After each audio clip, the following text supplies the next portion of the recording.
Paulinha, são 10h09. Chegou a hora daquilo que todo mundo gosta. Pesquisa eleitoral, meu amor, traga dados. Gente, o Paulinho pesquisa, não deixa passar nenhuma, e a gente vai trazer aqui os dados da pesquisa realizada pela Brasmarket, Análise e Investigações de Mercado, a pedido da Associação de Supermercados do Rio de Janeiro, que foi divulgada nesta quinta-feira.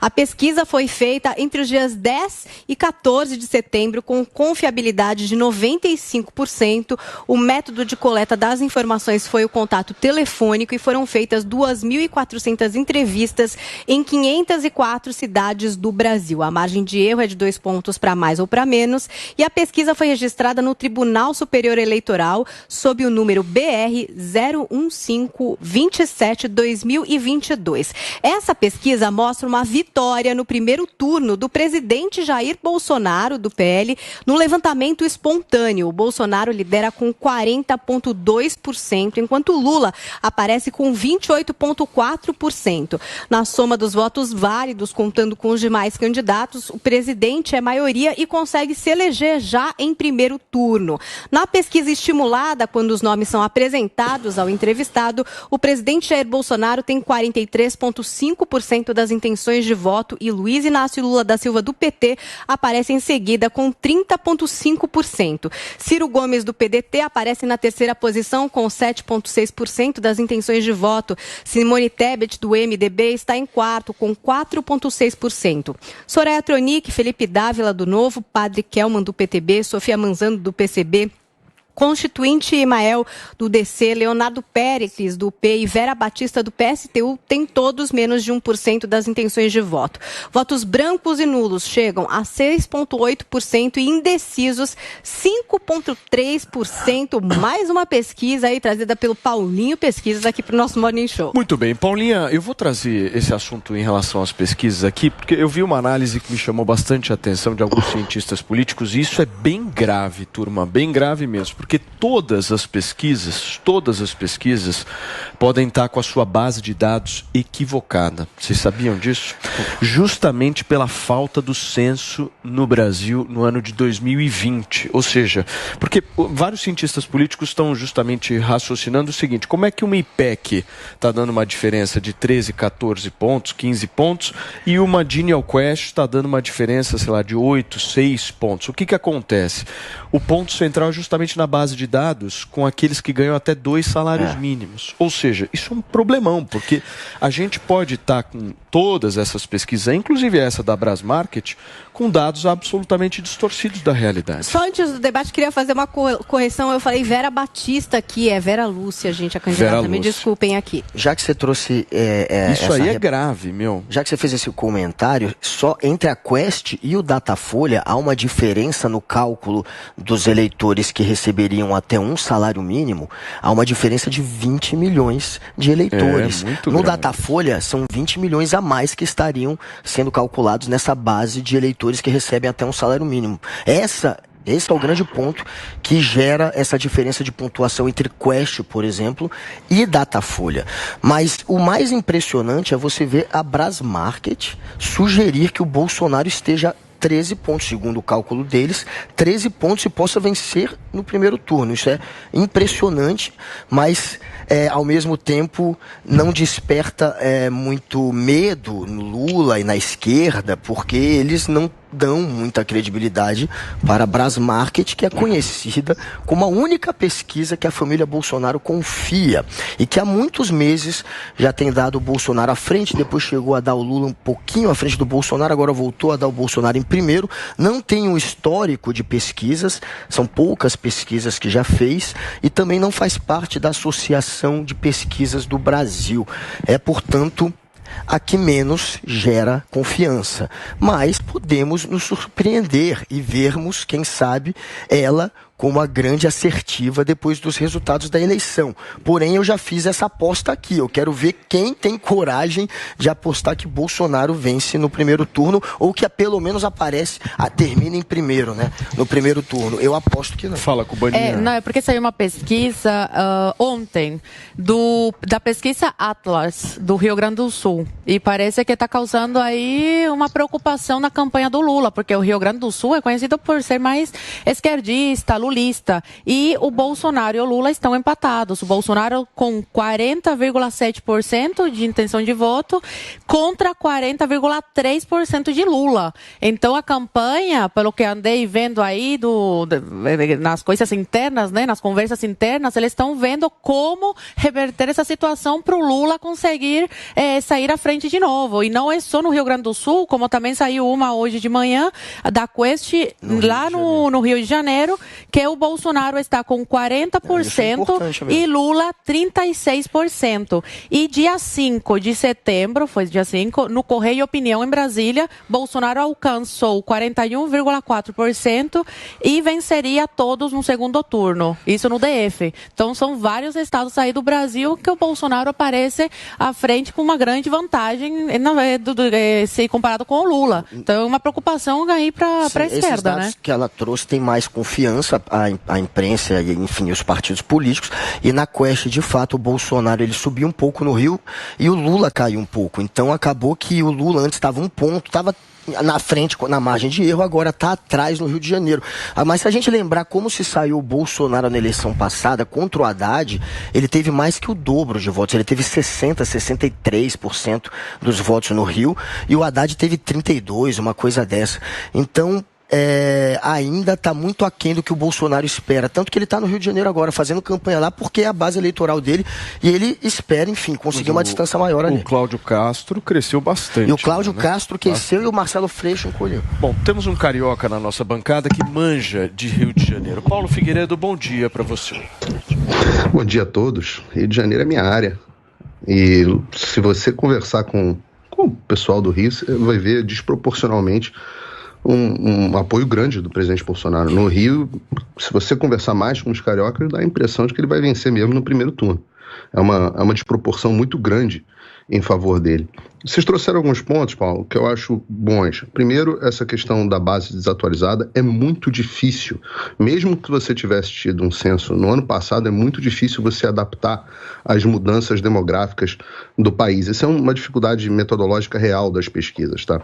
Eu vou dar um exemplo para vocês. Nós passamos nos últimos 2 anos por uma mudança gigantesca na demografia econômica do Brasil.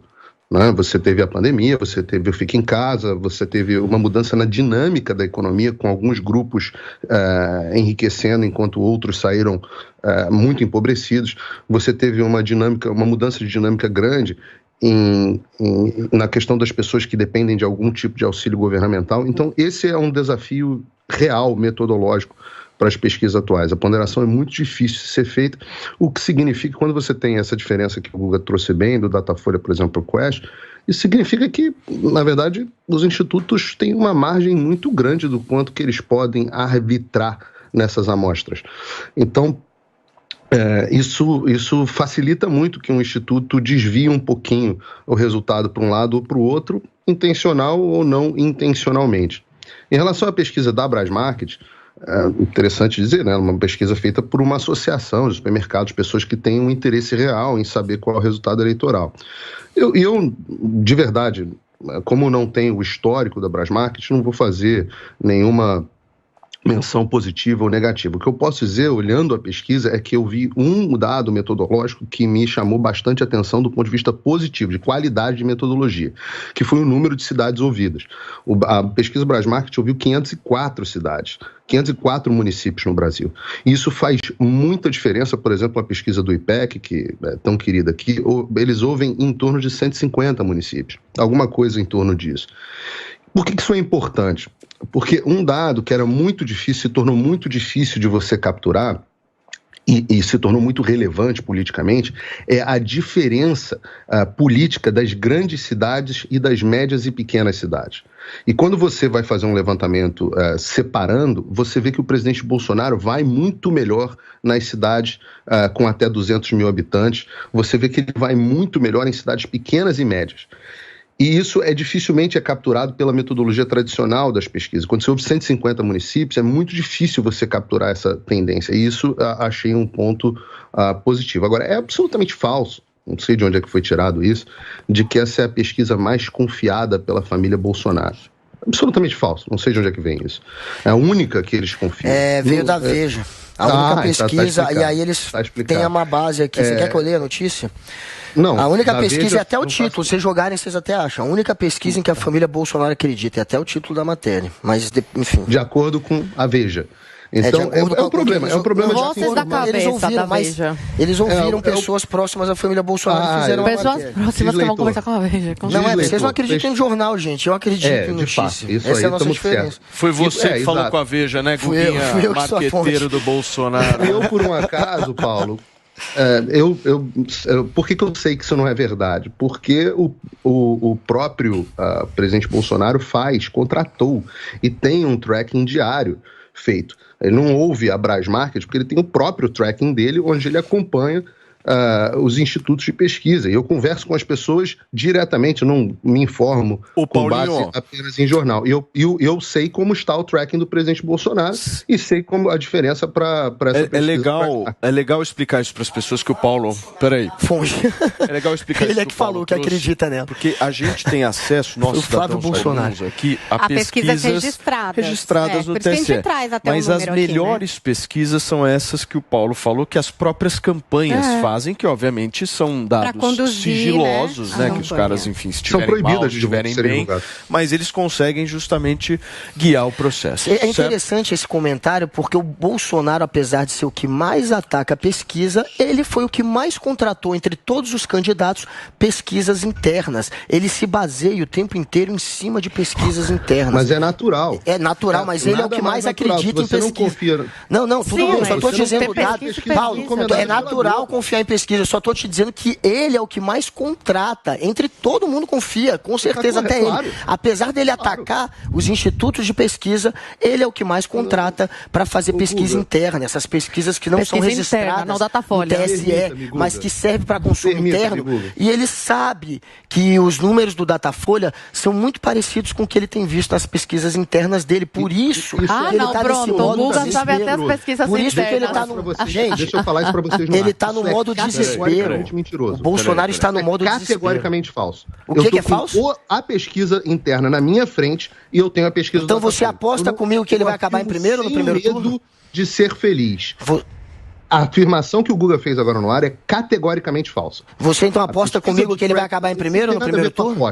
Eu estou comparando o tracking do presidente ao qual eu tenho acesso e eu estou comparando o Datafolha ao qual eu tenho acesso. E você disse que eles são muito parecidos. Eu estou afirmando no ar. Eu tenho certeza que nos trackings do Bolsonaro ele está atrás. Eu não tenho dúvida disso. Categoricamente que isso ele está atrás. Eu estou dizendo que ele está parecido com todas as pesquisas. Não está atrás. Ele não está atrás, então você aposta que ele termina em primeiro no primeiro turno? Isso não tem nada... Claro que não aposta, porque você sabe que ele vai terminar atrás, Paulo.